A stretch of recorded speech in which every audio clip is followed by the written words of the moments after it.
मेरा नाम लुच छून है। मैं पिछले 15 दिनों से इस टूटे हुए व्हीकल में फंसा हुआ हूं। बाहर जमाने वाली ठंड है, -60 डिग्री। हर तरफ बर्फ ही बर्फ है। करीब 100 साल पहले फ्रॉस्ट कैटास्ट्रोफी नाम की किसी चीज की वजह से दुनिया बर्फ में बदल गई थी। लोग अब मोबाइल सिटीज में रहते हैं, जो पुराने इंजन से चलते हैं, जिन्हें सोर्स फायर इंजन्स कहा जाता है। यहां हीट ही सब कुछ है।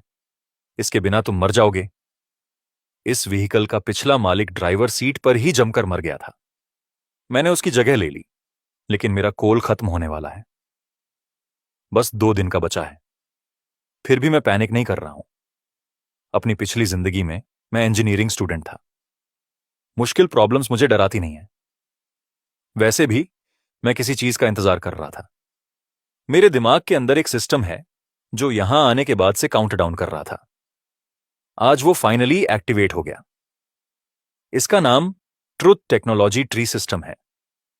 ये मुझे मेरे व्हीकल के स्टैट्स दिखाता है, एक टेक ट्री के साथ जिसमें 4 ब्रांचेस हैं: वेपन्स, इंफ्रास्ट्रक्चर, इकोलॉजी और पावर। और ये कहता है कि अगले लेवल पर जाने से पहले हर लेवल पर सब कुछ अपग्रेड करना होगा। मुझे इससे कोई प्रॉब्लम नहीं है। मैं वैसे भी हर चीज अपग्रेड करने वाला इंसान हूं। मुझे पुराने मालिक के बूट के अंदर छुपे हुए 6 छोटे ग्लोइंग स्टोन्स मिले, सोर्स फायर कोल क्रिस्टल्स। मैंने उन्हें कन्वर्ट किया और 30 ट्रूथ पॉइंट्स मिले। सबसे पहले मैंने बॉयलर अपग्रेड किया 10 पॉइंट्स में। तुरंत ही बुझती हुई आग फिर से जल उठी। कैबिन का तापमान 15 डिग्री तक पहुंच गया। मैंने अपनी क्विल्ट हटा दी।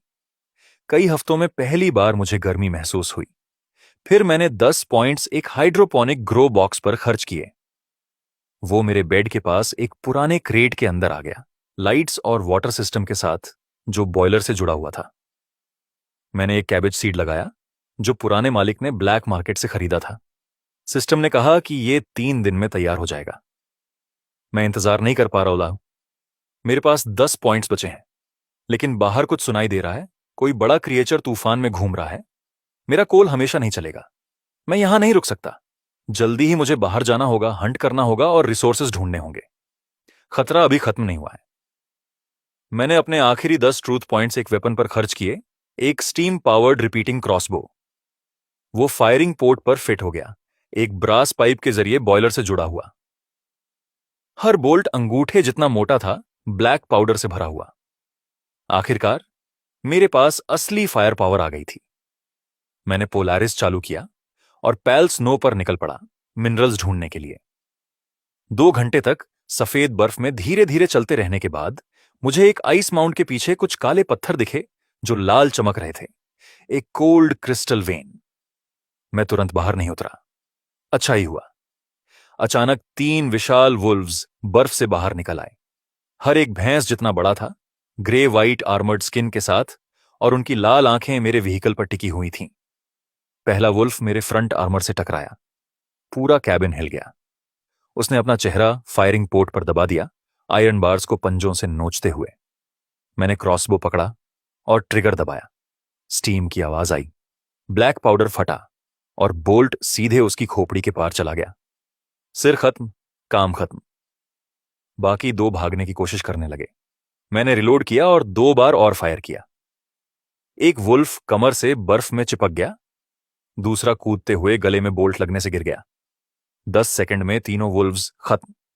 मैं बाहर गया, बॉडीज को काटा और 3 ग्लोविंग ब्लू बीस्ट कोर्स निकाले। ये कोल क्रिस्टल्स से बेहतर थे।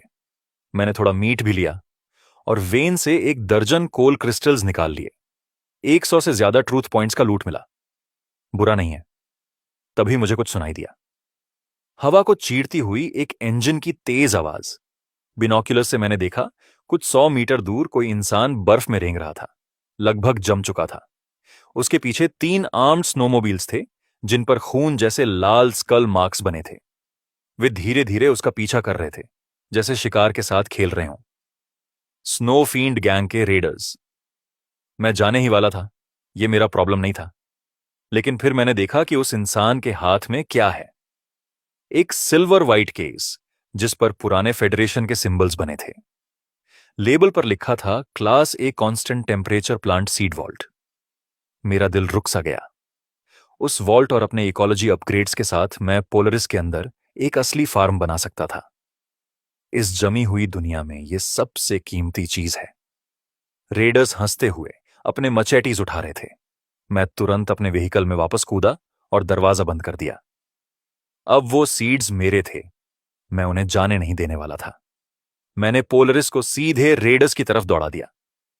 3 स्नोमोबिल्स, स्कल एम्ब्लम्स, सेरेटेड ब्लेड्स, वही बेकार वेस्टलैंड लोग।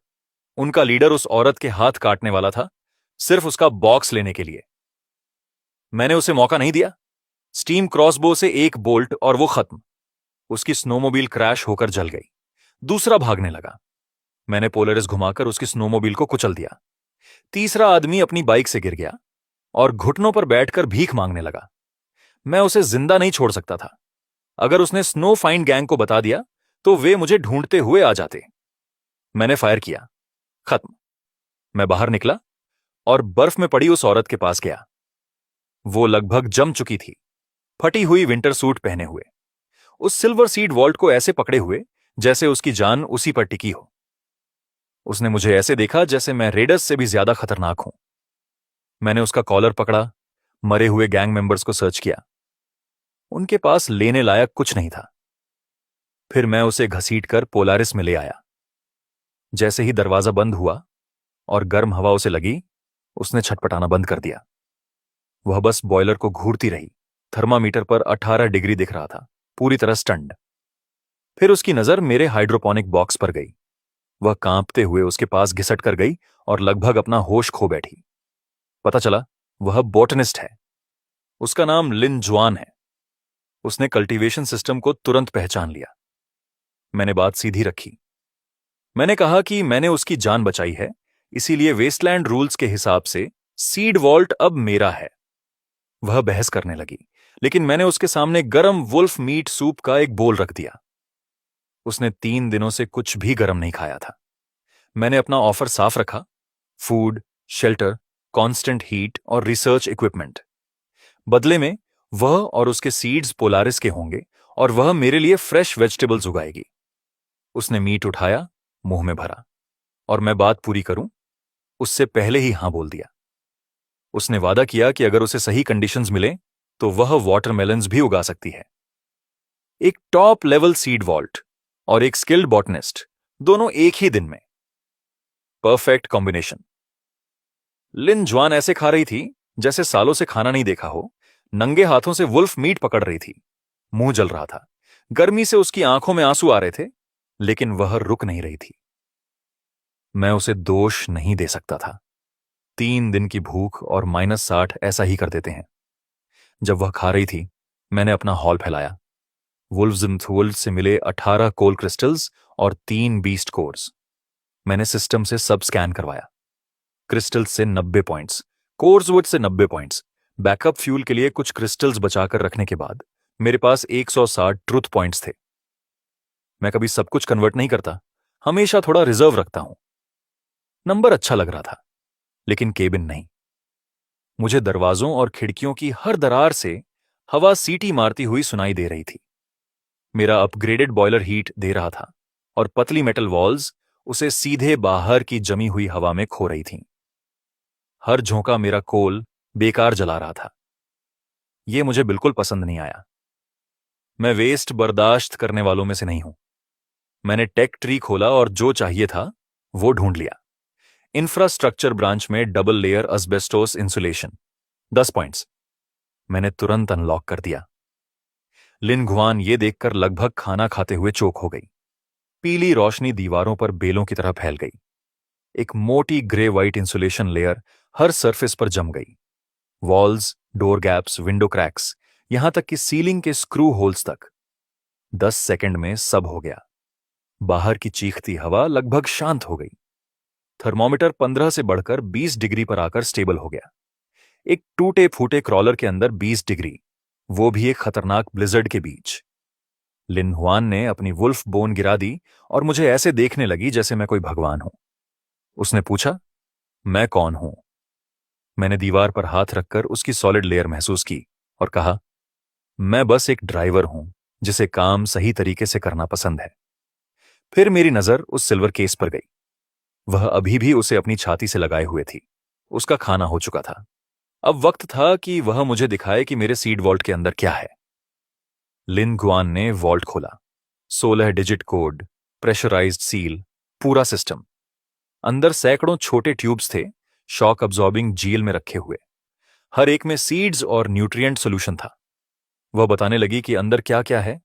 Highland barley, winter wheat, cabbage, sweet potatoes, potatoes, carrots, काम की चीजें।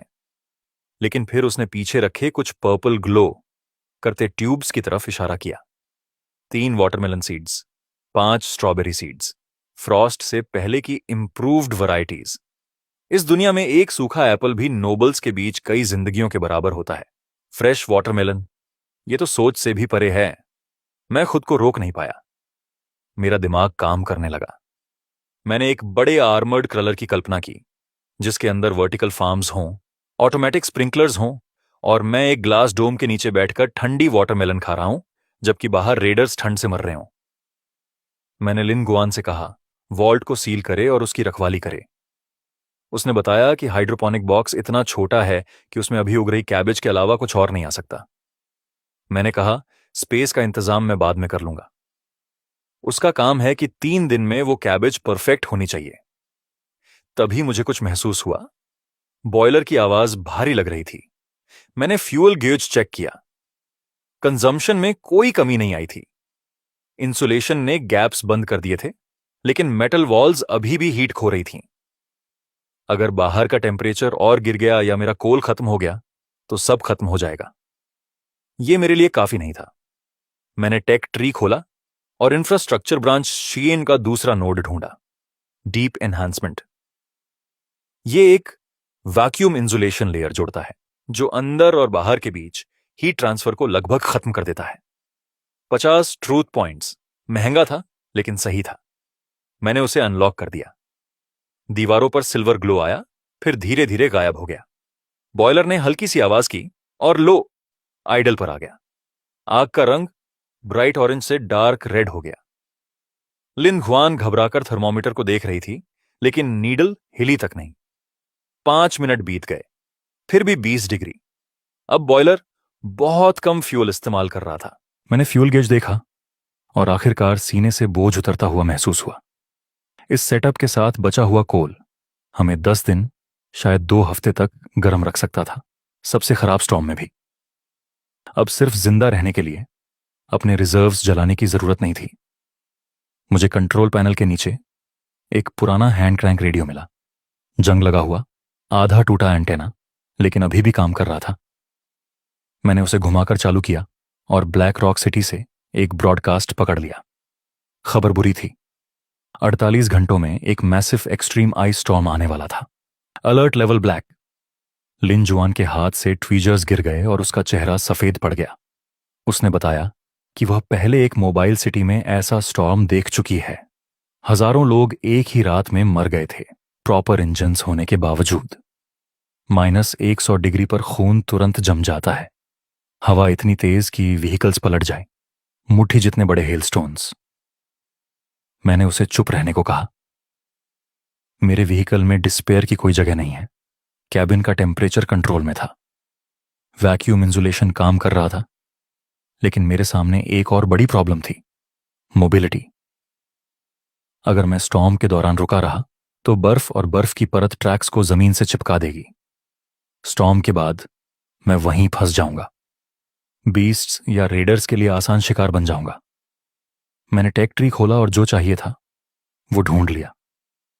Track anti freeze lubrication system power engine के दूसरे नोड में। 50 पॉइंट्स। ये चैसी और गियर्स में छोटे हीटेड पाइप्स बना देता। हर जॉइंट में एंटी फ्रीज लुब्रिकेंट भेजता। ट्रैक्स कभी जैम नहीं होते। -80 में भी। मैंने उसे अनलॉक कर दिया। पोलरिस का पूरा निचला हिस्सा गूंजने लगा। पतली पाइप्स व्हील्स और गियर्स में फैल गईं, बॉयलर से हीट खींचते हुए। हर बेयरिंग में लुब्रिकेंट जाने लगा। जो ट्रैक्स पहले सख्त और कराहते थे वो पूरी तरह स्मूथ हो गए। मैंने टेस्ट किया। स्टीयरिंग लीवर, जिसे चलाने में पहले ताकत लगती थी, अब एक उंगली से चल रहा था। मैंने एक्सेलरेटर दबाया और पोलारिस आगे निकल गया। कोई डिले नहीं, कोई स्लिपिंग नहीं। ट्रैक्स ने बर्फ को मजबूती से पकड़ा और मैंने स्टॉर्म में साफ टर्न लिया। मेरे पास पहले 100 पॉइंट्स थे, अब 50 बचे थे। लेकिन अब मेरा व्हीकल किसी भी ठंड, किसी भी स्टॉर्म में चल सकता था। यह हर पॉइंट के लायक था। लिन जुआन का पैनिक रुक गया। वह समझा नहीं पा रही थी, लेकिन फर्क महसूस कर रही थी। यह अब कोई टूटा हुआ क्रॉलर नहीं था। यह कुछ सॉलिड था, कुछ ऐसा जो आने वाले खतरे को झेल सकता था। मैंने पानी का इंतजाम देखा। एक जंग लगा केटल जिसमें गंदा ग्रे ब्राउन पानी था, सेडिमेंट से भरा हुआ। बस यही था हमारे पास। इस दुनिया में बर्फ हर जगह है, लेकिन तुम उसे सीधे खा नहीं सकते।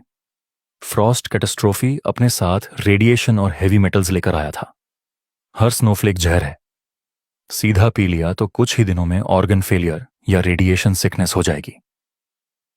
पुराने सिटी लॉर्ड शायद पूरी जिंदगी ऐसा ही पानी पीकर धीरे धीरे मरा होगा। कैबिन 20 डिग्री पर था और हम वुल्फ मीट खा रहे थे। हमें जल्दी साफ पानी चाहिए था। इसके बिना लिन जुआन का कैबेज सीडलिंग भी मर जाता। पूरा सिस्टम गिर जाता। मेरे पास ठीक 50 ट्रूथ पॉइंट्स बचे थे। टेक ट्री में इसका भी सॉल्यूशन था। Snow melting purifier ecological logistics में यह व्हीकल के बाहर एक फनल बनाता जो स्नो खींच कर अंदर लाता, फिर उसे ट्रिपल रिवर्स ऑस्मोसिस मेम्ब्रेन्स और रेडिएशन फिल्टर्स से साफ करता। 50 पॉइंट्स मेरे पास जितने थे सब मैंने उसे अनलॉक कर दिया। बॉयलर के पास का एक पैनल बाहर की तरफ खुला और एक फनल बन गया। कैबिन के अंदर एक स्टील सिलेंडर उभर आया, साफ मजबूत बॉयलर के हीट सिस्टम से जुड़ा हुआ। उसने तुरंत स्नो खींचना शुरू कर दिया। कुछ सेकंड रेड लाइट ब्लिंक हुई, फिर ग्रीन हो गई। मैंने लिन जुआन से कहा, अपना बोल लाए। मैंने फॉसेट घुमाया और साफ गर्म पानी बहने लगा। ना कोई स्मेल, ना कोई कलर, बस प्योर वाटर। लिन जुआन ने दोनों हाथों से पकड़कर उसे पिया, जल्दी जल्दी, और रोने लगी। उसने कहा कि उसकी पुरानी सिटी की बेस्ट लैब्स भी इतना साफ पानी नहीं बना सकती थी। मैंने अपना कप भरा और ड्राइवर सीट पर टिक गया। गर्म पानी, गर्म केबिन, फ्यूल की प्रॉब्लम खत्म। अब ठंड, फ्यूल या प्यास की चिंता नहीं थी। बेसिक्स पूरे हो चुके थे। 0 ट्रूथ पॉइंट्स बचे थे, लेकिन पोलारिस के अंदर की सारी सर्वाइवल प्रॉब्लम्स सॉल्व हो चुकी थी।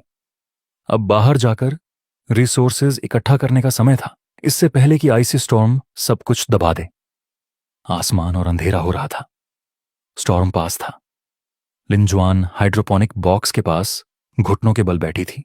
साफ पानी बूंद बूंद डाल रही थी, जैसे किसी बच्चे से बात कर रही हो।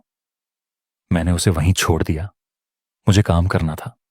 मैं शूटिंग पोर्ट पर गया और स्टीम क्रॉसबो निकाला। दोनों ड्रम मैगजीन्स हटाए, बोल्ट्स निकाले और हर एक को ध्यान से चेक किया। कुछ पर वुल्फ की खोपड़ी तोड़ने से छोटे डेंट्स आ गए थे। मैंने उन्हें स्क्रैप बॉक्स में फेंक दिया। खराब बोल्ट का मतलब कम पेनिट्रेशन। यहां ये गलती जान ले सकती है।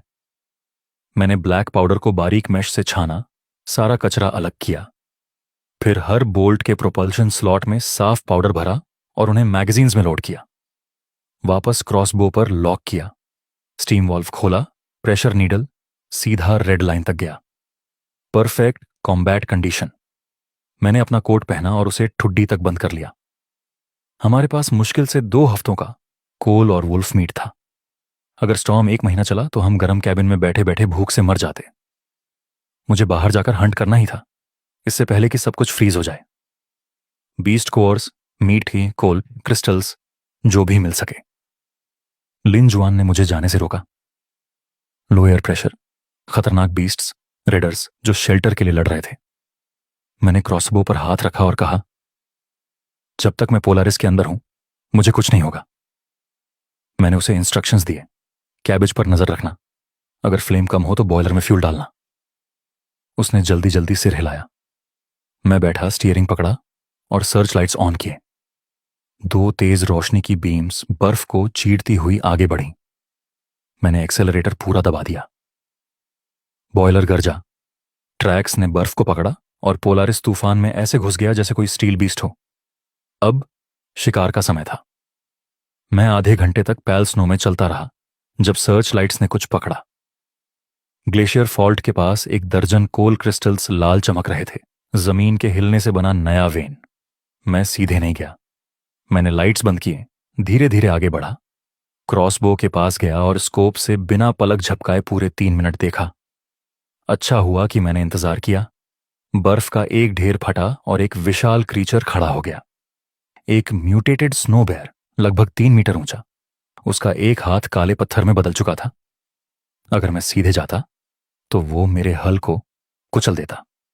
दूरी 180 मीटर थी, बहुत दूर। इस हवा में 80% से कम हेडशॉट एक्यूरेसी। मेरे लिए ये काफी नहीं था। मैंने पोलारिस को बर्फ की ढलानों के पीछे छुपाते हुए धीरे धीरे आगे बढ़ाया। 150 मीटर, 130, 120 पर पहुंचा। Perfect range. मैंने गाड़ी रोकी, क्रॉस हेयर उसके माथे पर टिकाया। वही एक सॉफ्ट स्पॉट था। ट्रिगर दबाया, एक शॉट। बोल्ट सीधा बीच में लगा। बेयर बर्फ में गिर गया और हिला तक नहीं। मैं बाहर कूदा, उसे काटा और एक मिड लेवल बीस्ट कोर निकाला, वुल्फ वाले से बड़ा और ज्यादा चमकदार। मीट उठाया, कोल क्रिस्टल्स लिए और सब कार्गो होल्ड में डाल दिया। तभी मुझे 2 किलोमीटर दूर एक कैनियन से गन फायर और एक्सप्लोजन्स की आवाज सुनाई दी। मैंने बिनॉक्यूलर्स उठाए। 3 आर्मर्ड व्हीकल्स एक पैक ऑफ रेडर्स से विंड शेल्टर के लिए लड़ रहे थे। रॉकेट्स, मशीन गन्स, बर्फ पर खून। एक टूटी हुई केव के लिए इतनी लड़ाई। कुछ लोग वहां जाकर बचे हुए सामान उठाते, मैं नहीं। ऐसी लड़ाई बेवकूफी है। असली शेल्टर वही है जो तुम खुद बनाते हो। मैंने पोलारिस घुमाया और एक बर्फ की पहाड़ी के पीछे निकल गया। शिकार खत्म। अब असली स्टॉर्म के लिए तैयार होना था। मैंने पोलारिस को बैटलफील्ड से 5 किलोमीटर दूर एक एल शेप्ड आइस रिडज के नीचे पार्क किया। परफेक्ट जगह। नॉर्थ विंड को रोकती है, ऊपर से छुपाती है। कोई हमें तब तक नहीं ढूंढ सकता जब तक सीधा पास ना आ जाए। मैं अंदर आया, 2 भारी बैग्स के साथ जिनसे खून टपक रहा था। लिंजुआन बहुत परेशान लग रही थी। जैसे ही उसने सामान देखा, उसकी आंखें बड़ी हो गईं।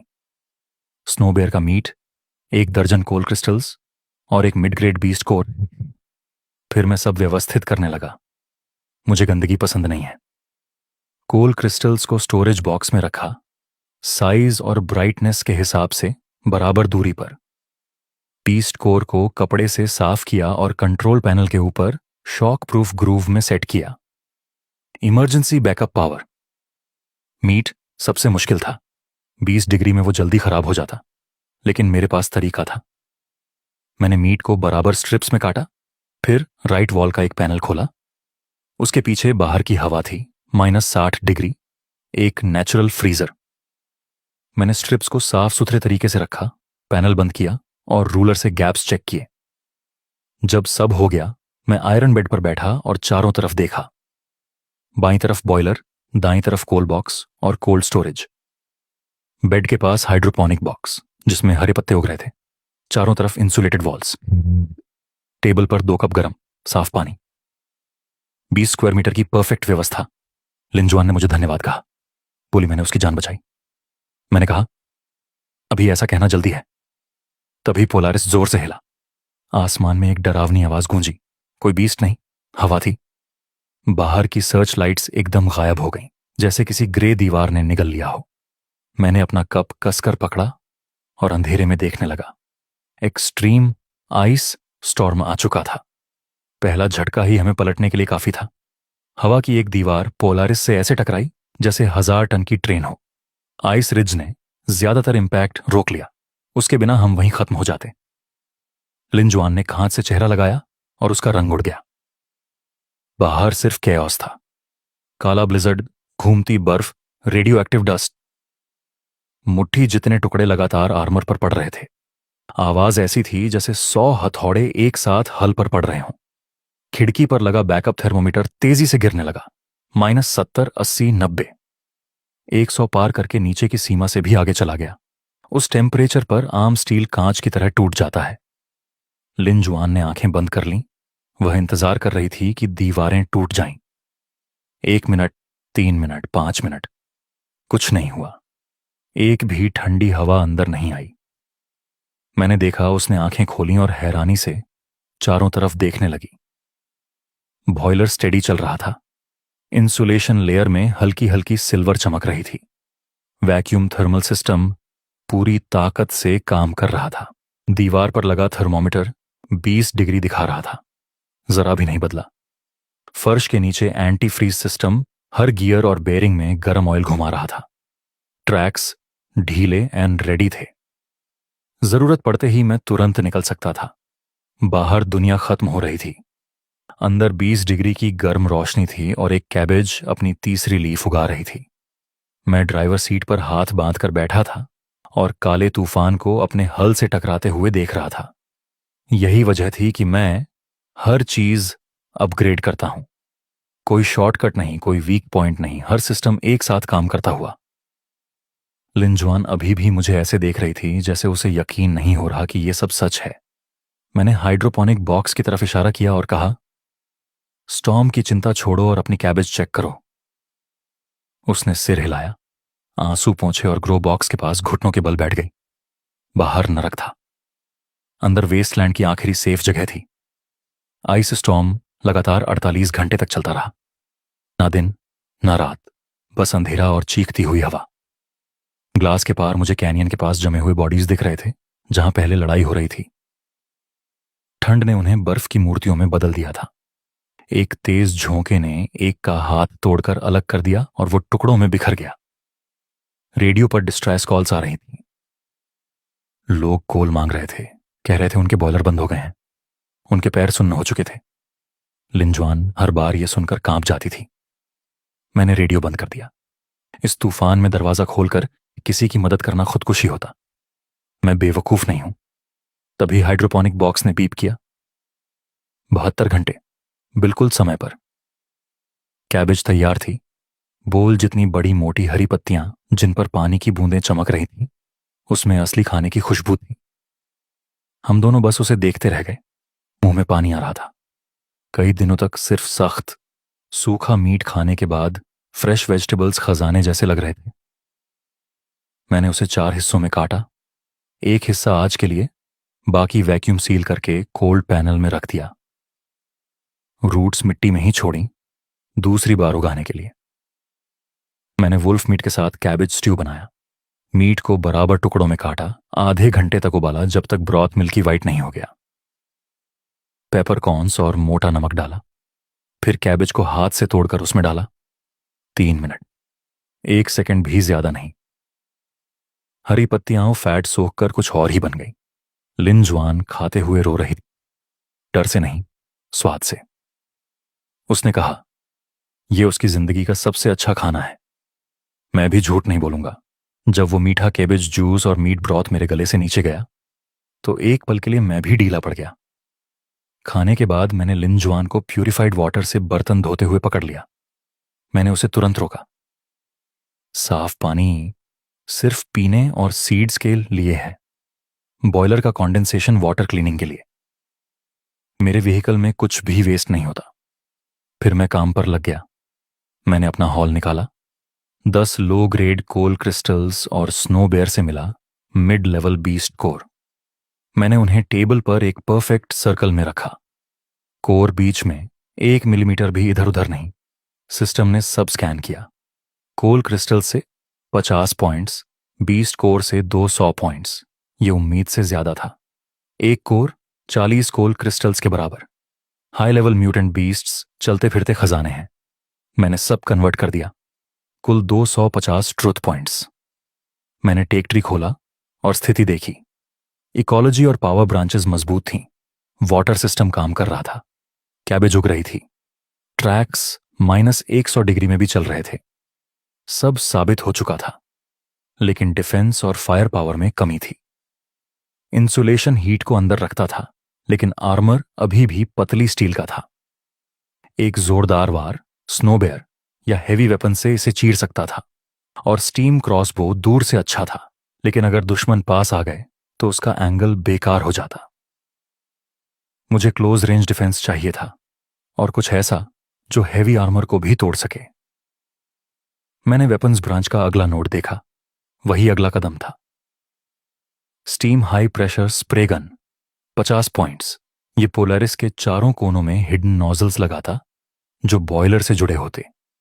कमांड मिलते ही ये 3 मीटर के दायरे में 200 डिग्री स्टीम और उबलता पानी हर दिशा में फेंकते। ये उन खतरों के लिए परफेक्ट था जिनसे मैं सबसे ज्यादा डरता था। स्कैवेंजर्स और प्रेडेटर्स जो चुपके से आकर डोर्स खोलने या ट्रैक्स चबाने की कोशिश करते हैं जहां क्रॉसबो काम नहीं आता। मैंने उसे अनलॉक कर दिया। बॉयलर से 4 ब्रास कनेक्टर्स निकले, दीवारों के अंदर से होते हुए आर्मर को पार कर गए। 4 हनीकॉम्ब नोजल्स हुल के हर कोने पर बाहर आए और घूमकर चेक किया। कंट्रोल पैनल पर एक नया ब्रास स्विच आया, रेड सेफ्टी कवर के साथ। लिन जुआन ने पूछा, ये क्या है? मैंने कहा, यह गर्म पानी का शॉवर हेड है, लेकिन मुझे इसे असली में टेस्ट करना है। मैंने सेफ्टी कवर उठाया और स्विच दबाया। बॉयलर गरजा और सुपर हीटेड स्टीम के जेट्स पोलारिस के चारों कोनों से बाहर निकले। बाहर तापमान -100 डिग्री था, स्टीम 200 डिग्री से ज्यादा। 300 डिग्री का फर्क। 3 मीटर के अंदर की बर्फ पिघली नहीं, टूटकर सफेद धूल बन गई। सब कुछ जलती हुई भाप के एक घने धुएं के पीछे गायब हो गया। अगर कोई रेडर उसमें फंस जाता तो सिर से पैर तक जल जाता और कुछ भी नहीं देख पाता। अटैक और स्मोक स्क्रीन एक साथ। मैंने 5 सेकंड बाद उसे बंद कर दिया। कैबिन का टेम्परेचर आधा डिग्री गिर गया और वाटर टैंक थोड़ा कम हो गया। ताकतवर था, लेकिन चलाने में महंगा। रोज इस्तेमाल करने लायक नहीं, सिर्फ आखिरी ऑप्शन जब कोई बहुत पास आ जाए। क्लोज रेंज का ब्लाइंड स्पॉट कवर हो गया। अब मुझे इसका उल्टा चाहिए था, लॉन्ग रेंज के लिए, हेवी टारगेट्स के लिए, ऐसे आर्मर्ड क्रीचर्स जो क्रॉसबो का बोल्ट सहकर भी चलते रहे। एक शॉट, एक किल। मैंने वेपन्स ब्रांच का तीसरा नोड देखा, फायर पावर ट्री का टॉप। वही जवाब था उन बड़े और खतरनाक टारगेट्स के लिए। आधा मिनट में कैबिन फिर से 20 डिग्री पर आ गया। लिन हुआन पानी की बर्बादी पर नाराज थी, लेकिन मुझे फर्क नहीं पड़ा। बर्फ हर जगह है, मैं और बना सकता हूं। मैंने तीसरे वेपन्स नोड को ध्यान से देखा। Armour piercing explosive fish spear cannon. 100 truth points. Description पढ़ते ही दिल तेज धड़कने लगा। 25 किलोग्राम का प्योर स्टील स्पीयर, बारब्स के साथ, delayed explosive fuse, compressed steam और ब्लैक पाउडर से चलने वाला। बेसिक और मिड लेवल आर्मर को चीर कर अंदर घुसता है और 3 सेकंड बाद अंदर ही एक्सप्लोड करता है। पीछे चेन भी जुड़ी है खींचने के लिए। क्रॉसबो छोटे और मीडियम टारगेट्स के लिए है, स्टीम स्प्रे पास के लिए। लेकिन ये बड़े टारगेट्स के लिए है जो मेरे होल को कुचल सकते हैं। एक शॉट, एक किल। मैंने 100 पॉइंट्स खर्च कर दिए। पोलारिस गरज उठा, उसकी छत फटकर खुल गई। ऊपर एक भारी टर्रेट बेस बना, 4 हाइड्रोलिक शॉक अब्जॉर्बर्स के साथ फ्रेम में जकड़ा हुआ। 2 मीटर लंबा आयरन बैरल, आदमी की जांघ जितना मोटा, ऊपर आकार लेने लगा। अंदर ड्राइवर सीट के ऊपर बुलेट प्रूफ ग्लास का एक ऑब्जर्वेशन डोम बना। पेरिस्कोप साइट और 2 बड़े ब्रास हैंडल्स के साथ लिन जुआन कोने में सिमट गई। समझने की कोशिश छोड़ दी। मैंने हैंडल्स पकड़े और घुमाए। बैरल आसानी से घूम रहा था, ऊपर नीचे दाएं बाएं बिना डिले। पेरिस्कोप से क्रॉस हेयर बिल्कुल सटीक चल रहा था, जैसे कैनन मेरे शरीर का हिस्सा हो। Long range, mid range, close range, fire power का पूरा चक्र पूरा हो गया। लेकिन मेरे पास अभी 100 पॉइंट्स बचे थे और मुझे पता था कि अब सबसे कमजोर चीज आर्मर है। इंसुलेशन हीट को अंदर रखता है, लेकिन स्टील पुराना और कमजोर है। सालों की ठंड से दरारें पड़ चुकी हैं। अगर कोई घायल बीस्ट भी मुझ पर चार्ज करे या रेडर्स हैवी गन्स से हमला करें तो ये शैल 3 सेकंड भी नहीं टिकेगा। एक परफेक्ट मशीन को सिर्फ बड़े हथियार नहीं चाहिए, उसे उतना ही मजबूत आर्मर भी चाहिए। मैंने इंफ्रास्ट्रक्चर ब्रांच का तीसरा नोड देखा। बाहर स्टॉर्म अभी भी चीख रहा था। ऊपर मेरी नई कैनन हवा की तरफ घूमकर तैयार खड़ी थी। स्टॉर्म धीरे धीरे कमजोर हो रहा था। हवा का दबाव बदल रहा था। 12 घंटे, शायद उससे भी कम, और ये खत्म हो जाएगा। उसके बाद पेल स्नो में जो भी बचा होगा, बीस्ट्स, सर्वाइवर्स, रेडर्स, सब बाहर निकलेंगे, भूखे और बेकाबू। मुझे सुबह से पहले अपग्रेड पूरा करना था। मैंने अपने आखिरी 100 पॉइंट्स इंफ्रास्ट्रक्चर के तीसरे नोड पर खर्च किए। Riveted scrap steel armour plate, पूरे हल पर 10 सेंटीमीटर मोटी composite steel plates angled slopes के साथ। Ricochet effect 70% impact energy absorb. Basic fire arms और सामान्य म्यूटेंट बाइट्स के खिलाफ लगभग इम्यून। एक मैकेनिकल इंजीनियरिंग स्टूडेंट होने के नाते मैं एंगल्ड आर्मर का मतलब अच्छे से समझता था। इस शुरुआती इलाके में सिटी स्टेट के हैवी वेपन्स के अलावा कुछ भी इसे नहीं तोड़ सकता था। पोलारिस नए वजन से थोड़ा झुक गया। सस्पेंशन का रहा, लेकिन टिका रहा। बाहर सिस्टम ने हर सरफेस पर डार्क स्टील प्लेट्स ठोक दी। अंगूठे जितने मोटे रिवेट्स सबको कसकर जोड़ रहे थे। सामने का हिस्सा एक तेज आइस ब्रेकर बो में बदल गया। हेवी साइड स्कर्ट्स नीचे गिर गए, ट्रैक्स और गियर्स को बचाने के लिए। 2 मिनट में सब खत्म। मेरा छोटा क्रॉलर अब नहीं था, उसकी जगह कुछ और खड़ा था। बड़ा भारी काले स्टील का ढांचा, रफ आर्मर और डार्क रिवेट से ढका हुआ। हेलस्टोन्स उस पर टकराकर सिर्फ छोटे सफेद निशान छोड़ रहे थे। अंदर मुझे उनका एहसास भी नहीं हो रहा था। मैंने आंखें बंद की और सुना। स्टॉर्म अब दूर लग रहा था, 10 सेंटीमीटर स्टील और वैक्यूम इंसुलेशन के पीछे दबा हुआ। सब कुछ पूरा हो चुका था। Long range spear cannon, mid range crossbow, close range steam spray, vacuum insulation, heavy armour, anti freezers tracks, constant temperature cabin, pure water system, seed vault, hydroponic farm. 0 truth points बचे थे, लेकिन हर एक इस व्हीकल में लगा हुआ था। लिनजुआन ने पूछा, क्या हम अब सेफ हैं? मैंने सच बताया, इस दुनिया में पूरी सेफ्टी जैसी कोई चीज नहीं है। बस और मोटा आर्मर और बड़े गन्स होते हैं। लेवल 1 टेक ट्री की चारों ब्रांचेस पूरी तरह अपग्रेड हो चुकी थीं। लेकिन यह सिर्फ शुरुआत थी। पोलारिस को आगे इवॉल्व करने के लिए मुझे ऊपर वाले कोर नोड्स एक्टिवेट करने थे, और उसके लिए ऐसे रिसोर्सेज चाहिए थे जो कोल क्रिस्टल्स और बीस्ट कोर्स से कहीं ज्यादा बड़े हों। स्टॉर्म लगभग खत्म हो चुका था। मैंने अपना पानी का ग्लास नीचे रखा और जमी हुई खिड़की से उस बिजली भरे आसमान को देखने लगा। सुबह होते ही हम बाहर जाने वाले थे। अब कुछ बड़ा करना था। स्टॉर्म की आवाज धीरे धीरे रोर से विस्पर में बदल गई। बड़े हेलस्टोन्स की जगह हल्की बर्फ गिरने लगी। खिड़कियों से धुंधली रोशनी अंदर आने लगी। स्टॉर्म खत्म हो रहा था। मैं ड्राइवर सीट पर बैठकर टेक ट्री देखने लगा। LV1 के सारे नोड्स जल रहे थे, बस ऊपर वाले कोर्स अभी भी ग्रे थे। मैंने उनके डिस्क्रिप्शंस खोले। पहला था मॉड्यूलर रीइंफोर्स्ड चैसी, इंफ्रास्ट्रक्चर के अंदर पूरा फ्रेम रीडिजाइन जो 5 गुना ज्यादा वेट संभाल सके। इसके बिना पोलारिस बड़ा नहीं हो सकता था। 200 पॉइंट्स।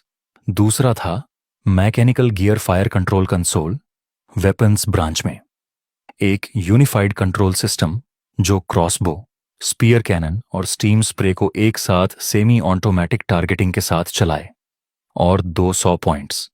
सिर्फ इन दो के लिए 400 पॉइंट्स चाहिए थे, और पावर और इकोलॉजी के टॉप कोर्स अभी बाकी थे। LV2 पर जाने के लिए, पोलारिस को बड़ा करने के लिए, इको फार्म और हैवी वेपन्स लगाने के लिए कुल 1000 पॉइंट्स चाहिए थे। 1000 पॉइंट्स मतलब 5 मिड लेवल बीस्ट कोर्स या 200 कोल क्रिस्टल्स। ज्यादातर लोगों के लिए नामुमकिन, लेकिन मैं ज्यादातर लोगों जैसा नहीं हूं। अगर वेस्टलैंड में मिनरल्स कम हैं, तो मारने के लिए चीजें बहुत हैं। लिनजुआन ने बताया कि कैबेज फिर से लगा दी गई है। अगली हार्वेस्ट में 5 दिन लगेंगे। मैंने कहा 5 दिन बहुत ज्यादा हैं। जल्दी ही पोलारिस एक्सपैंड होगा और उसका छोटा ग्रो बॉक्स एक पूरा इको रूम बन जाएगा। उसे यकीन नहीं हुआ। मैंने कहा, मेरे व्हीकल में इम्पॉसिबल जैसा कोई शब्द नहीं चलता। मैंने हर वेपन चेक किया। क्रॉसबो के ड्रम्स पूरे भरे हुए, स्पीयर कैनन में 50 पाउंड का स्टील हार्पून रेडी, कैबिन के अंदर सब सिक्योर। बॉयलर वाल्व को थोड़ा और बढ़ाया। काला आसमान आखिरकार खुला। हल्की रोशनी अंदर आई। हवा रुक गई। स्टॉर्म खत्म हो गया। उसने बहुत कुछ खत्म कर दिया था। जो बचा था वो अब बाहर निकलेगा, भूखा, पागल और मेरे लिए जरूरी रिसोर्सेज लेकर। मैंने बॉयलर चालू किया। पोलारिस ने अपने ऊपर जमी बर्फ झाड़ी। भारी ट्रैक्स ने बर्फ को काटा और हम पेल स्नो में बाहर निकल आए। असली शिकार अब शुरू हो रहा था। स्टॉर्म के बाद का मैदान कब्रिस्तान जैसा लग रहा था। चलते हुए जमे हुए क्रीचर्स, स्नोमोबाइल्स में बैठे मरे हुए लोग, सब बर्फ की मूर्तियां बन चुके थे। पूरी खामोशी, बस मेरे इंजन की आवाज। तभी मुझे 500 मीटर दूर कुछ हिलता हुआ दिखा। एक क्रीचर, गैंडे जितना बड़ा, पत्थर जैसी शेल के साथ, और 2 हड्डी जैसे टस्क्स। एक आइस रॉक पिग, अभी अभी अपने डेन से निकला, भूखा और गुस्से में। पहले वाला मैं इसे दूर से मार देता, लेकिन अब मेरे पास 10 सेंटीमीटर का आर्मर था। मैं उसे टेस्ट करना चाहता था। मैंने एक्सेलरेटर पूरा दबाया और सीधे उसकी तरफ दौड़ पड़ा। वो भी मेरी तरफ आया। हम दोनों पूरी स्पीड पर टकराए। टक्कर की लहर ने 10 मीटर तक बर्फ हटा दी। उसका एक टस्क टूट गया। मेरे आर्मर पर सिर्फ 2 हल्की स्क्रैचेस आईं, एक भी रिवेट नहीं हिला। वो फिर उठा और मेरी साइड पर हमला करने आया, मुंह खोलकर। मैंने स्टीम स्प्रे स्विच दबाया। 200 डिग्री उबलता पानी सीधे उसके चेहरे और गले में गया। उसकी आंखें फट गईं। वो तड़पते हुए गिर गया, अंदर से पक चुका था। फिर मैंने बड़ा हथियार टेस्ट किया। मैंने ब्रास हैंडल्स पकड़े, पेरिस्कोप से एम किया और स्पीयर कैनन चलाया। रिकॉयल से पूरा पोलारिस आधा मीटर पीछे खिसक गया। 50 पाउंड का स्टील स्पीयर उसके पेट को ऐसे चीर गया जैसे कुछ था ही नहीं। 3 सेकंड बाद फ्यूज फटा। बीस्ट 2 टुकड़ों में उड़ गया, खून और शेल हर तरफ। मैंने एक डैमेज्ड बीस्ट कोर उठाया, करीब 50 पॉइंट्स का, और टूटा हुआ स्पीयर स्क्रैप के लिए लिया। हार्पून्स कंज्यूमेबल होते हैं, मुझे और बनाने पड़ेंगे। तभी मुझे इंजिन्स की आवाज में सुनाई दी। एक नहीं, कई, तेजी से, एक आइस रिज के पीछे से। मैंने बाइनोकुलर से देखा। 2 व्हीकल्स, पोलारिस से काफी बड़े, level 2 camp type mobile cities. आगे खून जैसे लाल स्कल बने हुए, साइड्स पर जमे हुए बॉडीज लटके हुए। स्नोफीन गैंग। मेरा रेडियो क्रैकल हुआ। उनका लीडर ब्लैक वुल्फ बात करने लगा। उसने कहा, मैंने उसके लोगों को मारा और उसका सामान चुराया। बोला, बाहर आओ, घुटनों पर बैठो, 100 बार सिर झुकाओ और लिन हुआन उसे सौंप दो, नहीं तो उसके 2 75 मिलीमीटर कैनन्स मुझे बर्फ के टुकड़ों में उड़ा देंगे। दोनों व्हीकल्स 300 मीटर पर रुक गए। उनके टर्रेट्स खुले। 2 काले कैनन बैरल्स सीधे मेरी तरफ। लिन जुआन का चेहरा सफेद पड़ गया। उसे पता था ये व्हीकल्स क्या कर सकते हैं। मैंने उसे चुप रहने को कहा, बैठने को कहा और बेल्ट बांधने को कहा। मैंने डैमेज्ड स्पीयर को वापस कैनन में डाला। वो मुड़ा हुआ था, लेकिन चेन ठीक थी। मेरे पास बस एक शॉट था। मैंने रेडियो का जवाब नहीं दिया। मैंने बॉयलर वाल्व पूरी तरह खोल दिया। अगर वो रिसोर्सेज देने आए हैं तो आदमी और उनके व्हीकल्स दोनों यहीं रहेंगे। मैंने पोलारिस सीधा उनकी तरफ दौड़ा दिया। ट्रैक्स बर्फ पर चिंगारियां उछाल रहे थे। न पीछे हटना, न कोई हिचकिचाहट। ब्लैक वुल्फ रेडियो पर चिल्लाया, फायर खोलो। लड़ाई शुरू हो चुकी थी। उन्होंने पहले फायर किया। 2 75 मिलीमीटर शेल्स मेरी तरफ चीखते हुए आए। मैंने स्टीयरिंग आधा मोड़ा। पहला शेल मिस हुआ, मेरे पीछे बर्फ में क्रेटर बना दिया। दूसरा सीधा फ्रंट वी शेप्ड आर्मर पर लगा। आग की चमक। लिन जुआन चिल्लाई। लेकिन जब धुआं हटा, पोलारिस अभी भी आगे बढ़ रहा था। स्लोप्ड आर्मर ने हिट को डिफ्लेक्ट कर दिया। बस हल्का डेंट और जलने के निशान। एक भी रिवेट नहीं टूटा। ब्लैक वुल्फ को यकीन नहीं हुआ। सच कहूं तो मुझे भी नहीं, लेकिन कैलकुलेशन सही थी। Angled composite steel kinetic energy को निगल जाती है। अब दूरी एक 150 मीटर थी। मैं तुरंत क्रॉसबो पर गया।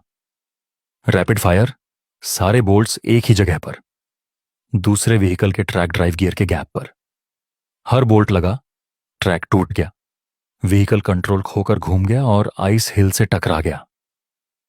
खत्म। दूसरे व्हीकल में बैठा ब्लैक वुल्फ पागल हो गया। उसने कैनन छोड़ दिया और सीधे मेरी तरफ दौड़ा, मुझे वजन से कुचलने के लिए। मैंने उसे आने दिया। 5 मीटर पर मैंने स्टीम स्प्रे दबाया। 200 डिग्री उबलता पानी उसके आधे खुले कॉकपिट की हर दरार से अंदर गया। वो चीखा। उसकी आंखों के आगे सब सफेद हो गया। दर्द में उसने स्टीयरिंग खींचा और उसका व्हीकल फिसलता हुआ मेरे पास से निकल गया, मेरी साइड स्कर्ट को रगड़ते हुए। यही मौका था जिसका मैं इंतजार कर रहा था। मैंने कैनन के हैंडल्स पकड़े और उसके एक्सपोज्ड रियर पर एम किया, जहां बॉयलर पतले आर्मर के पीछे था, 10 मीटर से भी कम दूरी पर। पॉइंट ब्लैंक मैंने स्पीयर कैनन फायर किया। मुड़ा हुआ हार्पून उसकी साइड प्लेट को चीरता हुआ सीधे हाई प्रेशर बॉयलर में घुस गया। 3 सेकंड, फिर एक्सप्लोजन। बर्फ के मैदान पर छोटा मशरूम क्लाउड उठा। व्हीकल हवा में उछला और आग के गोले में गिर गया। कुछ भी नहीं बचा। 2 मीडियम कॉम्बैट व्हीकल्स और मेरा एक अपग्रेड क्रॉलर, दोनों खत्म। पोलारिस जलते हुए मलबे के सामने खड़ा था। खरोंचें थीं, डेंट्स थे, लेकिन टूटा नहीं था। हर अपग्रेड, हर पॉइंट जो मैंने लगाया था, armour, crossbow, steam spray, spear cannon, सब एक साथ वैसे ही काम कर रहे थे जैसे मैंने डिजाइन किया था। लॉन्ग रेंज ने उनके ट्रैक्स तोड़े, क्लोज रेंज ने उन्हें अंधा किया, हेवी फायर ने इंजन खत्म किया। एक परफेक्ट सिस्टम। स्टॉर्म के बाद पेल स्नो एक कब्रिस्तान जैसा लग रहा था। जमे हुए बॉडीज, टूटे स्नोमोबिल्स, चलते चलते जमे लोग। मैं बिना रुके आगे बढ़ गया। मैंने दोनों स्नोफील्ड व्हीकल्स लूट किए। मलबे को कन्वर्ट करके 200 ट्रूथ पॉइंट्स मिले। फिर आइस रॉक पिक का डैमेज्ड बीस्ट कोर कन्वर्ट किया, 50 और कुल 250। लेकिन मरने से पहले ब्लैक वुल्फ ने एक बुरी बात बताई। हर स्नोफील्ड मेंबर के पास रेडिएशन आइसोटोप ट्रैकर होता है। मरने पर वो किलर में ट्रांसफर हो जाता है। उनके बॉस के पास गाइगर रेडार है जो मुझे पूरे वेस्टलैंड में स्पॉटलाइट की तरह ढूंढ सकता है। मेरे पास शायद कुछ ही घंटे थे इससे पहले कि उनकी मेन फोर्स आ जाए। मैंने टेक ट्री खोला और LV2 के लिए रिक्वायरमेंट्स देखी। नंबर भारी थे। कुल 2000 पॉइंट्स चाहिए, मेरे पास 250, कमी 1750। पैनिक का समय नहीं था। मैंने 200 पॉइंट्स पावर इंजन के तीसरे नोड पर खर्च किए। क्रूड कोल बूस्ट मशीन। बॉयलर के साइड में एक मैकेनिकल सिलेंडर बना, कॉकपिट पैनल पर पुश पुल लीवर के साथ। इसे एक्टिवेट करने पर 1.5 गुना बर्स्ट पावर मिलती है।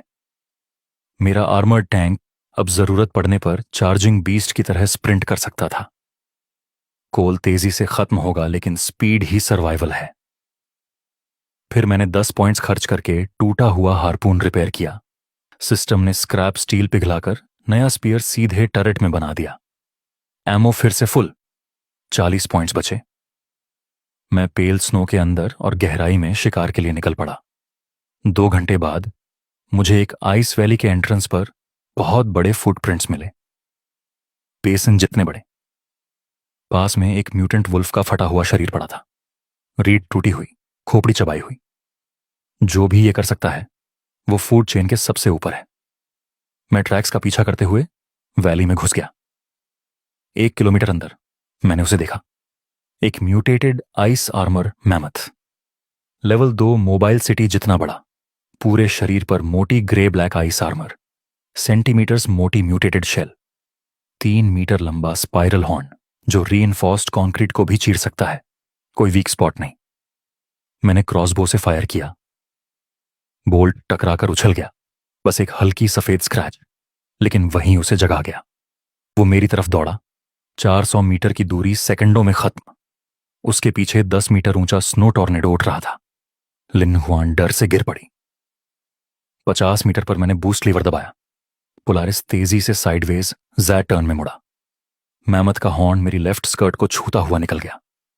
चिंगारियां उड़ी, मेटल चीखा और वो सीधे पीछे की आइस वॉल से टकराया। पूरी वैली हिल गई। टनों बर्फ उसके आधे शरीर पर गिर गई। मैंने तुरंत रियर स्टीम स्प्रे एक्टिवेट किया। 200 डिग्री उबलता पानी उसके खुले पिछले हिस्से पर बरस गया। तापमान के इस फर्क ने उसकी मोटी खाल में दरारें डाल दी। दर्द से वो पागल हो गया। उसने खुद को बर्फ के ढेर से छुड़ाया, सिर झटकते हुए, गुस्से में अंधा। पहला मूव सफल रहा। मैंने उसे खींचा, जलाया और अपने लिए समय खरीदा। लेकिन लड़ाई अभी खत्म नहीं थी। ये चीज मेरी हर ताकत झेल सकती थी और फिर भी आगे बढ़ती रहती।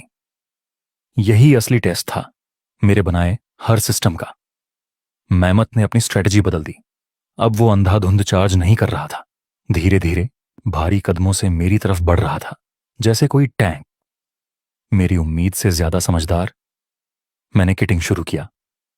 वैली के आइस पिलर्स और रॉकस को कवर की तरह इस्तेमाल किया। मिड रेंज पर उसके चारों तरफ घूमता रहा, एक हाथ से स्टीयरिंग, दूसरे से लगातार क्रॉसबो फायर। बोल्ट्स आर्मर नहीं भेद पा रहे थे, लेकिन मैं जॉइंट्स, नीज, आंखों के किनारे, आर्मर प्लेट्स के बीच गैप्स पर निशाना लगा रहा था। बस इतना कि वो गुस्से में घूमता रहे। 5 मिनट ऐसे ही बीते। इतनी ठंड में इतना बड़ा बीस्ट अगर तेजी से हिले तो उसकी एनर्जी जल्दी खत्म होती है। उसकी सांस भारी होने लगी, नाक से सफेद धुआं और खून निकल रहा था, साइड आर्मर अनइवन हिल रहा था। वो थक चुका था। यही मेरा मौका था। मैंने एक्सेलरेटर पूरा दबाया, बूस्ट लीवर मैक्स पर किया और सीधे उसकी तरफ दौड़ा। मम्मत ने आखिरी बार अपना 3 मीटर लंबा हॉर्न नीचे किया, टक्कर के लिए। 30 मीटर पर मैंने स्टीयरिंग छोड़ दी और ऊपर कैनन के हैंडल पकड़ लिए। पोलारिस अपनी मोमेंटम से आगे बढ़ता रहा। मैंने टर्रेट नीचे घुमाया और क्रॉस हेयर उसकी गर्दन के पीछे लॉक किया, वही जगह जहां स्टीम स्प्रे ने पहले आर्मर कमजोर किया था। मैंने फायर किया। 50 पाउंड का स्पीयर उस कमजोर आर्मर को कागज की तरह चीर गया। बार्ब्स उसकी सर्विकल बोन्स में गहराई तक ढंस गए। मैमथ भी चार्ज में ही रुक गया। 3, 2, 1 एक्सप्लोजन। उसके शरीर का पिछला हिस्सा उड़ गया। खून, हड्डियां, अंदरूनी अंग पूरी वैली में फैल गए जैसे कोई आतिशबाजी। वो वहीं ढेर हो गया। इंस्टेंट किल। मैं बाहर निकला, उसका सीना काटा और एक बीस्ट कोर निकाला, मेरी मुट्ठी जितना बड़ा, बिल्कुल साफ, चमकता हुआ नीला, हवा में हल्की रोशनी फैलाता हुआ। Perfect top grade intermediate core. मैंने उसे टेबल पर रखा और सिस्टम से स्कैन कराया। 400 ट्रूथ पॉइंट्स, एक कोर 80 कोल क्रिस्टल्स के बराबर या 2 गैंग व्हीकल्स जितना। मैंने तुरंत कन्वर्ट कर दिया। बैलेंस फिर से 440 पॉइंट्स। अब समय था इस वॉर मशीन को दिमाग देने का। मैमथ की लड़ाई ने मेरी सबसे बड़ी कमजोरी दिखा दी। मैं स्टीयरिंग, बूस्ट, क्रॉसबो और कैनन सब एक साथ संभाल रहा था। कैबिन में पागल की तरह इधर उधर कूद रहा था। इतनी स्पीड पर एक गलती और सब खत्म। सिर्फ ताकत काफी नहीं, कंट्रोल भी चाहिए। मेरे पास 440 पॉइंट्स थे। वेपन्स ब्रांच का top core, mechanical gear fire control console, 400 points. मैंने बिना सोचे अनलॉक कर दिया। कॉकपिट बदलने लगा। ब्रास गियर्स और रॉड्स कंट्रोल पैनल से निकलकर बेलों की तरफ फैल गए, हजारों पार्ट्स एक साथ जुड़ते हुए। मेरे दाएं तरफ एक semi enclosed fire control station बन गया, पूरा स्टीम पंक सेटअप। बीच में cross shaped periscope site, layered lenses के साथ, बिना हिले 360 डिग्री व्यू। नीचे हेवी डुअल जॉयस्टिक, 3 ट्रिगर्स के साथ, ब्लैक क्रॉसबो के लिए, व्हाइट स्टीम स्प्रे के लिए और रेड स्पीयर कैनन के लिए। मोटे केबल्स हर वेपन से जुड़ गए। मैंने जॉयस्टिक पकड़ा और टेस्ट किया, हाथ हिलाया, बाहर क्रॉसबो उसी डायरेक्शन में घूम गया। पेरिस्कोप से देखा, क्रॉस हेयर खुद डिस्टेंस और ड्रॉप एडजस्ट कर रहा था। सेमी ऑटोमेटिक टारगेटिंग, अब सब एक कंट्रोल में। अब बायां हाथ ड्राइव और बूस्ट करेगा, दायां हाथ फाइट। अब मुझे इधर उधर भागने की जरूरत नहीं। Long range, mid range, close range, तीनों फायर पावर लेयर्स अब मेरी उंगलियों के नीचे। वेपन्स ब्रांच पूरी तरह कंप्लीट। 40 पॉइंट्स बचे। अभी भी 1360 पॉइंट्स चाहिए LV2 तक पहुंचने के लिए। 3 टॉप कोर्स, हर एक 400 का और एक बाकी नोड 200 का। लेकिन अब बूस्ट इंजन और इस फायर कंट्रोल सिस्टम के साथ पूरा पेल स्नो मेरा हंटिंग ग्राउंड था। स्टॉर्म अभी खत्म हुआ था। भूखे बीस्ट्स और डेस्परेट वॉन्डरर्स हर जगह थे, सब चलते फिरते ट्रूथ पॉइंट्स। मैंने इंजन चालू किया और फिर से बाहर निकल गया। असली हार्वेस्ट अब शुरू हो रहा था। 5 दिन तक लगातार हंटिंग। फायर कंट्रोल कंसोल के साथ सब बदल गया। मेरी हिट रेट 100% हो गई। दायां हाथ से जॉयस्टिक, ट्रिगर दबाओ, 2 सेकंड में रीलोड और फिर फायर। मुझे अपनी सीट से हिलने की भी जरूरत नहीं थी। आइस वुल्व्स सैकड़ों मीटर दूर से जमीन में पिन हो जाते, उन्हें पता भी नहीं चलता। एक स्नो बेयर मुझे एम्बुश करने आया, 3 मीटर के अंदर स्टीम स्प्रे में फंस गया और वहीं अंधा हो गया। एक क्रॉसबो बोल्ट गले के आर पार गया और काम खत्म। मैंने पूरे पेल स्नो को साफ कर दिया। दर्जनों किल्स। पोलारिस अब एक हार्वेस्टिंग मशीन बन चुका था। कैबिन एक प्रॉपर स्टॉक पाइल में बदल गया था। Cold storage panel bear shoulder meat और वुल्फ लेग मीट से भरा हुआ था, सब बराबर टुकड़ों में कटा हुआ, सटीक तरीके से जमाया हुआ। कोल बिन भी 2 गुना हो चुका था, लो ग्रेड क्रिस्टल से पूरा भरा हुआ। क्रॉसबो फुली लोडेड था। हार्पून रेडी था। लिन जुआन अब पहले जैसी नहीं लग रही थी। 5 दिन फ्रेश वेजिटेबल्स और बीस्ट मीट खाने से उसके चेहरे पर रंग वापस आ गया था। वो ग्रो बॉक्स के पास घुटनों के बल बैठी थी, एक्साइटेड। कैबेज की जड़ से 2 नई लीव्स निकल आई थीं। सेकंड हार्वेस्ट समय पर था, लेकिन कैबिन अब पूरी तरह भर चुका था। 20 वर्ग मीटर सप्लाईज, वेपन्स और इक्विपमेंट से ठसाठस भरा हुआ। क्लास ए सीड्स के लिए ग्रो बॉक्स बढ़ाने की जगह ही नहीं बची थी। पोलारिस अपनी फिजिकल लिमिट पर पहुंच चुका था। मेरे ट्रुथ पॉइंट्स 1000 तक पहुंच चुके थे। बस 400 और चाहिए थे LV2 तक पहुंचने के लिए। मैंने कोट उठाया, आखिरी पुश के लिए तैयार। आज सब खत्म करना था। तभी मैंने उसे महसूस किया। जमीन के अंदर से आती गहरी कंपन। ये किसी बीस्ट की नहीं थी, मशीन थी। भारी ट्रैक्स बर्फ को पीसते हुए, इंडस्ट्रियल लेवल इंजन की आवाज। मैंने बाइनोकुलर्स उठाए और दूर देखा। होराइजन पर कुछ बहुत बड़ा चल रहा था। मेरी सांस आधे सेकंड के लिए रुक गई। जो भी था वो असली वेस्टलैंड मॉन्स्टर था। जब मैंने ध्यान से देखा तो समझ आया। Level 3 fortress class mobile city, असली वाला। उसका बेस फुटबॉल फील्ड जितना बड़ा था। सैकड़ों ट्रैक्स पर चलता हुआ, हर ट्रैक मेरे पूरे हल से मोटा। काले स्टील की दीवारें कई दर्जन मीटर ऊंची, खून और वक्त के निशानों से ढकी हुई। ऊपर इंडस्ट्रियल चिमनीज काला धुआं छोड़ते हुए। हर तरफ heavy guns, twin barrels, triple barrels, इतने बड़े कि उनका मजल इंसान का सिर निगल जाए। उस पर एक फ्लैग था, गियर और स्नोफ्लेक का निशान। विंटर ट्रेड अलायंस, एक बड़ा ऑर्गेनाइजेशन जो हाई लेवल माइनिंग राइट्स और एंशिएंट रूइंस कंट्रोल करता है। आर्म्ड मर्चेंट फ्लीट्स के साथ घूमता है और छोटे ग्रुप से अनफेयर ट्रेड करके रिसोर्सेज खींचता है। और ये फोर्ट्रेस उनके लिए बस मिड टियर फ्लीट था। लिन जुआन भी खिड़की पर आकर देखने लगी। मैंने उसे बताया, ये क्या है और ये हमें पत्थर की तरह कुचल सकता है। उनकी एक कैनन भी मेरे पूरे बिल्ड को खत्म कर सकती है। यहां लड़ाई का कोई सवाल नहीं। मैंने इंजन आइडल पर कर दिया और एक बड़े आइस रॉक के पास खुद को छिपाने की कोशिश की। कोई फायदा नहीं। उनका रडार हमें किलोमीटर दूर से पकड़ चुका था। फोर्ट्रेस के नीचे एक हाइड्रोलिक डोर खुला। 3 स्लीक सफेद आर्मर्ड स्नो व्हीकल्स 80 किलोमीटर प्रति घंटा की स्पीड से बाहर निकले। कुछ ही सेकंड में उन्होंने मुझे घेर लिया। 30 मीटर दूर रुक गए, बर्फ उड़ाते हुए जो मेरे आर्मर से टकराई। गार्ड्स बाहर कूदे। अच्छा gear, fine rifles, windproof masks. उन्होंने मेरे स्क्रैच हल को ऐसे देखा जैसे कचरा हो। एक ने लाउडस्पीकर उठाया और हमें रस्टी कॉफिन में बैठे चूहे कहा। बोला वो चेक करना चाहते हैं कि हमारे कबाड़ में उनके अलायंस के लिए कुछ काम का है या नहीं। मैंने हथियारों को छुआ भी नहीं। उनकी मेन गन्स की रेंज में फायर करना मतलब सीधी मौत। मैं शांत बैठा रहा। पहले समझना था कि वो चाहते क्या हैं। लिन जुआन ने मेरा स्लीव पकड़ लिया, डर से कांप रही थी। मैंने उसे शांत रहने को कहा। जब तक गोली नहीं चलती, ये सिर्फ व्यापार है। मैंने माइक्रोफोन उठाया और कहा, मेरे पास जंक नहीं है, सिर्फ लग्जरी आइटम्स हैं जो वो अफोर्ड नहीं कर सकते। लीड गार्ड गुस्से में आ गया। उसने राइफल मेरे ग्लास पर तान दी। 3 सेकंड का समय दिया। मैंने दरवाजा थोड़ा सा खोला, समर्पण के लिए नहीं, दिखाने के लिए। एक मैकेनिकल आर्म बाहर निकली, उसके सिरे पर एक आयरन रॉड और उससे लटका हुआ वैक्यूम सील्ड बैग। अंदर फ्रेश स्नो बेयर मीट का टुकड़ा, साफ, अच्छी क्वालिटी, बिना रेडिएशन डैमेज। ऐसा मीट जिसके लिए नोबल्स और मोबाइल सिटीज बड़ी कीमत देते हैं।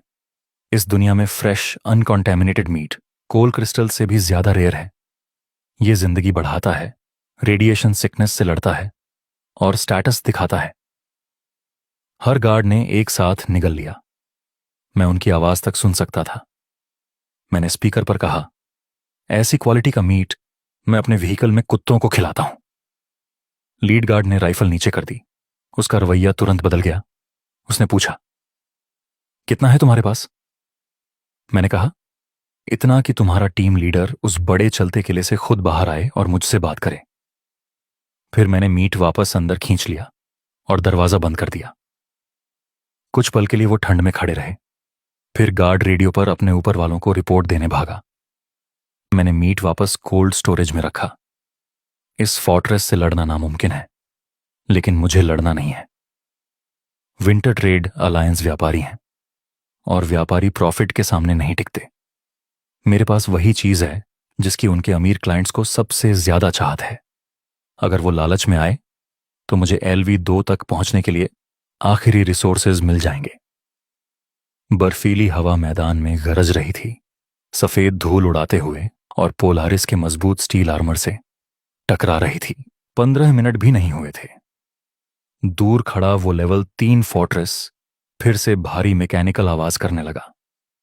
कुछ ही देर में एक कमांड व्हीकल, जो आम ऑफ रोड गाड़ी से दोगुना बड़ा था, काले भारी आर्मर में ढका हुआ, बर्फ को कुचलता हुआ आर्कटिक स्टार की तरफ बढ़ा। उसके साथ 2 गार्ड व्हीकल्स भी थे। बड़ी मछली आ चुकी थी। लिनजुआन ने मॉनिटर पर देखा और हल्की मुस्कान दी। कमांड व्हीकल आकर आर्कटिक स्टार से करीब 10 मीटर दूर रुक गया। दरवाजा खुला और एक मोटा, मध्यम उम्र का आदमी बाहर उतरा।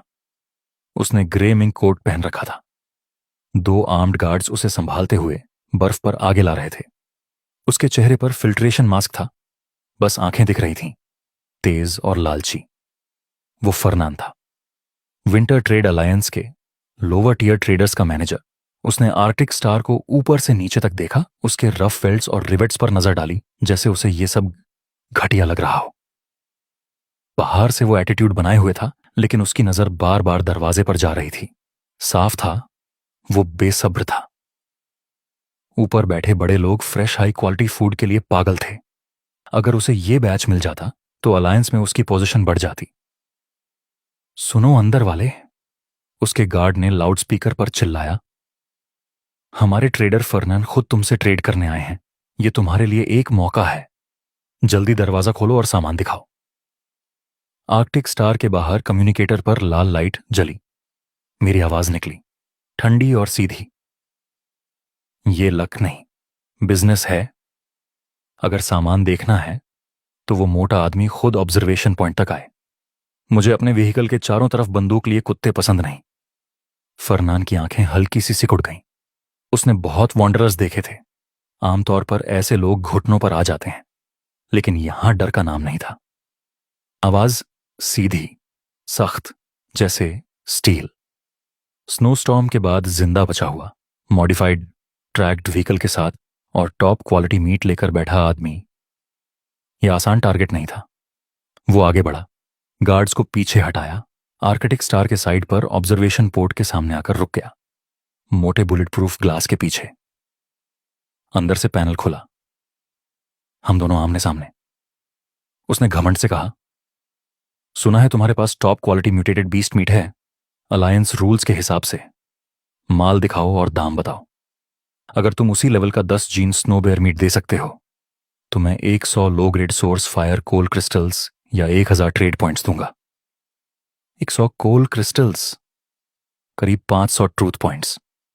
किसी छोटे ट्रेडर के लिए यह बड़ी डील होती। मेरे लिए कुछ भी नहीं। मैं हंसा भी नहीं, बस एक टुकड़ा उठाया, करीब 20 जीन का टॉप क्वालिटी स्नोबेयर मीट, और सीधे ग्लास पर दे मारा। मोटा ताजा साफ रंग वाला मीट। फरनान की आंखें फैल गईं, उसकी सांस तेज हो गई। 20 जीन, इतनी क्वालिटी का मीट फोर्ट्रेस के अंदर 10 गुना दाम पर बिकता। मैंने शांत आवाज में कहा, यह तो सिर्फ एपेटाइजर है। उसके रिएक्ट करने से पहले ही मैंने अगला मूव किया। अपने हाथ में एक छोटा सा हरा टुकड़ा उठाया, आधा हथेली जितना। उस पर पानी की एक बूंद टंगी हुई, फ्रेश ग्रीन लीफ। फरनान का चेहरा बदल गया। वो लगभग ग्लास से चिपक गया। उसकी आंखें उस पत्ते पर जमी हुई थीं। उसके गले से भूखी आवाज निकली। इस जमी हुई दुनिया में, जहां 100 साल से फ्रॉस्ट है, फ्रेश ग्रीन प्लांट वो खजाना है। मीट लग्जरी है, लेकिन फ्रेश वेजिटेबल्स प्राइसलेस।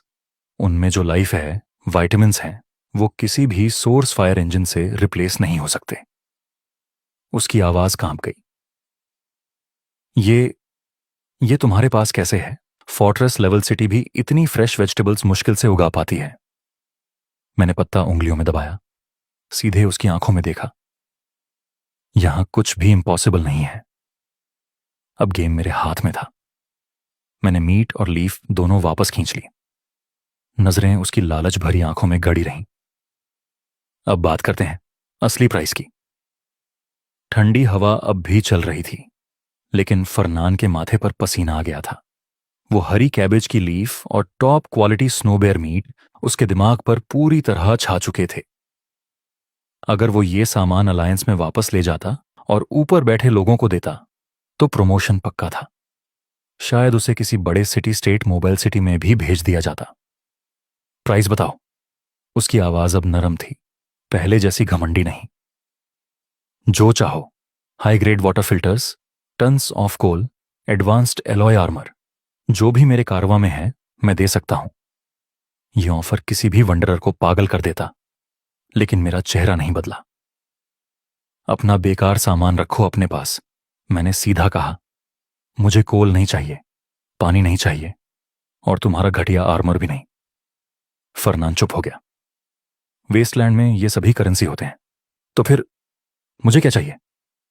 मैं ग्लास के पास झुक गया, आंखों में हल्की चमक। मुझे सिर्फ एक चीज चाहिए। वो ध्यान से सुनने लगा। प्री सिविलाइजेशन के रेयर साइंटिफिक ब्लूप्रिंट्स या कोई भी टेक्निकल डेटा कैरियर्स जो तुम लोग समझ नहीं पाते। जितने ज्यादा उतना अच्छा, जितने हाई लेवल उतना बेहतर। यह सुनकर फर्नान सच में चौंक गया। ऐसी चीजें अलायंस को कभी कभी रूइन से मिलती हैं, लेकिन ज्यादातर अनरीडेबल होती हैं। या तो टेक्नोलॉजी नहीं होती उन्हें बनाने की, या वो बस बेकार कागज बनकर रह जाती हैं। सिर्फ कुछ पागल साइंटिस्ट्स ही उनमें इंटरेस्ट लेते हैं। उसने सोचा, एक स्कैवेंजर को इन बेकार चीजों से क्या लेना। मैंने उसकी हेजिटेशन देखी और हैच बंद करने का नाटक किया। अगर नहीं है तो डील खत्म। ये मीट मैं अपने डॉग्स को खिला दूंगा। रुको रुको। फरनान घबरा गया। मौका हाथ से निकल रहा था। उसने जल्दी से कोट के अंदर हाथ डाला और एक flat silver grey metal tube निकाली। मेरे पास एक है, मेरी प्राइवेट कलेक्शन में। उसने गहरी सांस ली। 6 महीने पहले हमारे कैरावैन को एक पुराने मिलिट्री बंकर में मिला था। कहते हैं इसमें मेमोरी एलॉय का फोर्जिंग डायग्राम है, लेकिन टेक्नोलॉजी बहुत पुरानी है, एनर्जी रिक्वायरमेंट बहुत ज्यादा है। अलायंस ने इसे बेकार समझकर मुझे दे दिया। Memory alloy. ये सुनते ही मेरा दिल एक पल के लिए रुक गया। मुझे सिस्टम के रूल्स पता थे। जितनी कॉम्प्लेक्स और वैल्यूएबल टेक्नोलॉजी, उतना ज्यादा ट्रुथ उसमें छिपा होता है, और उतना ही मुश्किल वेस्टलैंड के लोगों के लिए उसे समझना। फरनैन के लिए यह स्क्रैप था, मेरे लिए खजाना। मैंने अपनी आवाज स्टेडी रखी। ट्यूब को एक्सटर्नल स्लॉट में डालो। व्हीकल के बाहर एक छोटा मेटल कलेक्शन बॉक्स निकला। फरनान ने थोड़ी हिचकिचाहट के साथ ट्यूब उसमें रख दी। बॉक्स अंदर खींच गया। जैसे ही मैंने ट्यूब हाथ में ली, मेरे दिमाग में सिस्टम एक्टिवेट हुआ। एक तेज आवाज, high value knowledge detected, scan complete. Pre civilization federation का medium level secret memory alloy forging diagram, micromolecular structure. मैंने मन ही मन पूछा, कन्वर्जन कितना मिलेगा? आंसर आया, 1500 ट्रूथ पॉइंट्स। मेरी सांस रुक गई। मैंने सोचा था यह वैल्यूबल होगा, लेकिन इतना। एक ही आइटम, 1500 पॉइंट्स। यह सिर्फ फायदा नहीं था, यह सीधा जंप था। एलविदो के करीब, शायद उससे भी आगे। लेकिन बाहर से मैंने कुछ नहीं दिखाया। चेहरा बिल्कुल शांत। मैंने बिना हिचकिचाहट के 20 पाउंड स्नोबियर मीट और वो fresh cabbage leaf external tray पर रख दिए। Payment received, deal complete. फिर मैंने ऑब्जर्वेशन पोर्ट बंद कर दिया। बाहर फर्नन उस मीट और लीफ को पकड़े खड़ा था। उसके हाथ कांप रहे थे। उसे पूरा यकीन था कि उसने अपनी जिंदगी की सबसे फायदेमंद डील की है। उसे यह नहीं पता था कि असली फायदा किसका हुआ है।